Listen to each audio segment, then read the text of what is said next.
ఏదైతే ఇక్కడ చూసిన రైతు బజార్ని ఒక ఆదర్శంగా తయారు చేస్తాను. పక్కన భూమి ఉంది, 6 కోట్ల రూపాయలు శాంక్షన్ చేసి 1 సంవత్సరం లోపల అండర్ గ్రౌండ్ పార్కింగ్ కూడా పెట్టి ఒక బెస్ట్ రైతు బజారుగా తయారు చేసే బాధ్యత ఈ ప్రభుత్వం తీసుకుంటామని చెప్పి కూడా నేను మీకు తెలియజేస్తున్నా. ఇప్పుడు సబ్జీ కూలర్లు కూడా వచ్చాయి. ఒకప్పుడు ఎన్నో కష్టాలు పడేవాళ్ళం. కరెంటు కూడా అవసరం లేకుండా సబ్జీ కూలర్లో పెడితే మనం ఏ విధంగా పెడతామో అంత ఫ్రెష్గా కూడా ఉంటాయి. అంటే ఇలాంటి రైతు బజార్లని ఇప్పుడు 125 ఉన్నాయి.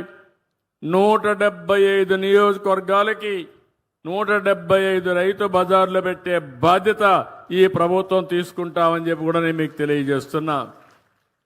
నేను ఒకటే ఆలోచిస్తున్నాను, రైతులకు గిట్టుబాటు ధర రావాలి, వినియోగదారుడికి సరసమ ఇన్ఫ్లేషన్ పెరగకుండా వీలైన తక్కువ ధరకి నిత్యావసర వస్తువులు కొనే అవకాశం ఇవ్వాల్సిన అవసరం ఉంది.